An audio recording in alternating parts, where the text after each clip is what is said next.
Ever feel like you're working incredibly hard, making decision after decision, but somehow you're still stuck in the same place year after year? You show up, you grind, you make choices every single day, yet nothing really changes. Here's an uncomfortable truth. The problem might not be how hard you're working. It might be that you're only thinking one move ahead, while the people who win are already thinking 5 moves ahead. That's exactly the gap this book is built to close. Your Next 5 Moves, written by Patrick Bet-David along with Greg Dinkin, is a strategy guide disguised as a business book. The core idea is simple to say but hard to master. Success isn't random, and it isn't about luck. It's a skill you can learn the same way you learn chess. You look at the board, you understand your position, and you plan several moves ahead, instead of just reacting to whatever happens next. Let's get into the ideas that make this book so practical. The first idea is this: think like a chess player, not a checkers player.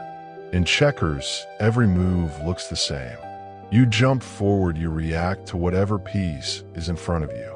In chess, every piece moves differently, and a good player is already thinking about what happens 3 or 4 moves down the line, not just the next one. Most people run their careers and businesses like checkers. They react to today's problem, put out today's fire, and call that handling it. But the people who really succeed are running a longer game. They ask themselves, if I do this now, what happens in 6 months? What happens in 2 years? Here's a simple example. Imagine 2 shop owners on the same street. One drops prices every time a competitor opens nearby, just to survive the week. That's a checkers move, reacting to the immediate threat. The other owner looks at the bigger picture. Maybe she invests in better customer service, builds a loyalty program, and slowly becomes the shop people trust, even if it's not the cheapest. A year later, one shop is still stuck in a price war. The other one owns the neighborhood. Same street, same competition, but 2 completely different ways of thinking. The takeaway here is simple. Before every big decision, pause and ask yourself what your next move creates. Not what it fixes today, but what door it opens or closes for the future. The second idea is about knowing yourself, really knowing yourself before you try to build anything big. The book talks about something called your natural tendencies, basically your default way of thinking, deciding, and leading.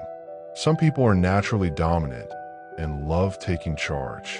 Some are naturally inspiring and great with people. Some are steady and dependable, the glue that hold the team together. And some are naturally compliant, detail-oriented, and love structure and rules. None of these is better than the other. The real danger is not knowing which one you are and trying to lead like someone you're not. Think about someone who is naturally quiet, thoughtful, and detail-focused, but they force themselves to act loud and aggressive because they saw some big personality on social media and think that's what a leader looks like. It doesn't work. Their team can feel the mismatch, and worse, that person burns out trying to be someone else every single day. The lesson is this: your strength is not something you need to copy from someone else. Your job is to figure out what your natural strength actually is and build your role, your team, and your business around it, instead of forcing yourself into someone else's style. The third idea is one that a lot of creative and ambitious people avoid, and that's learning the numbers. The book is very direct about this.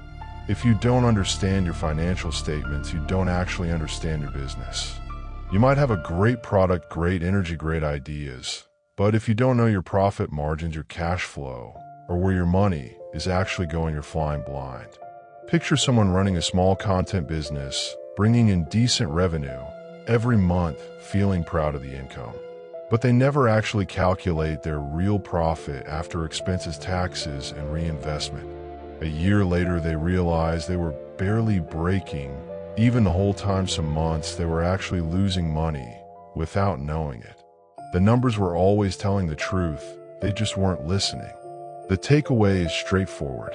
You don't need to become an accountant, but you do need to understand your own numbers well enough that nobody can fool you, including yourself. The fourth idea is about building what the book calls a war room. This is one of the most underrated ideas in the entire book. No successful person makes their biggest decisions completely alone. They build a small circle of trusted people who see things differently than they do, people who will actually challenge their thinking instead of just agreeing with everything they say. Here's a relatable version of this. Imagine you're about to make a big decision, maybe leaving a stable job to start something on your own.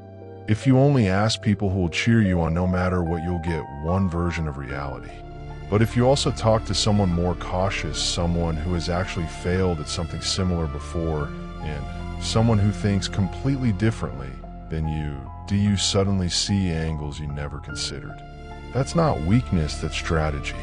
The takeaway is this: don't make your biggest decisions in an echo chamber. Build a small group of people, maybe just 3 or 4 who you trust enough to disagree with you, and actually listen when they do. The fifth idea in the book is about growth itself, specifically the idea that the version of you that got you here is not the version of you that will get you to the next level. As a business or a career grows, the skills that made you successful at the start often become the exact skills holding you back later. Think of someone who starts a small business, doing everything themselves: sales, service, marketing, all of it.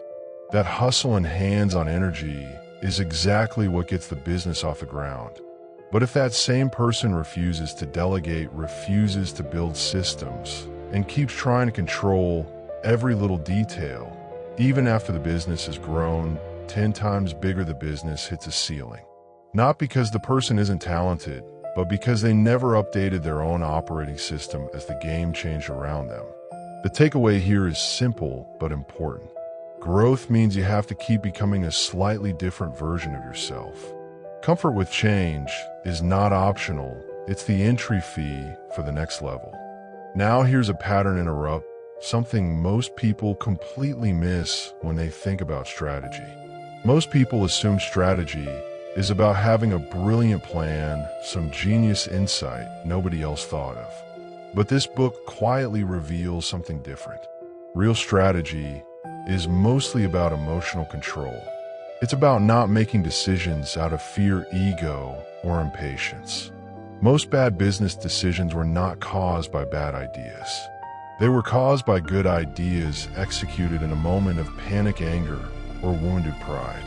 The people who consistently make good decisions aren't necessarily smarter, they're just calmer when it matters most. Now let's talk about the most powerful idea from the entire book, the one that ties everything together. Success is not a single decision, it's a sequence. It's not about making one perfect move that changes everything overnight. It's about consistently thinking 2, 3, 5 moves ahead over and over again in small decisions and big ones. The people who win big are usually not the most talented people in the room. They're the ones who are already thinking about move 4, while everyone else was still reacting to move 1. That's the entire philosophy of this book in a single sentence. Anticipate, don't just react. So here's your practical action step for today, something small you can actually do right now. Pick one decision you're currently facing, big or small. Instead of just deciding based on how you feel today, write down your next 3 moves. If you choose option A, what happens next? And then what happens after that? If you choose option B, do the same thing. You don't need certainty, you just need to practice thinking a few steps ahead instead of only one. Do this with even one decision this week, and you'll start training your brain to naturally think this way. And here's how I'll leave you today. Most people are busy trying to win their next move. The people who actually build something lasting are quietly playing a longer game, one that most others can't even see yet.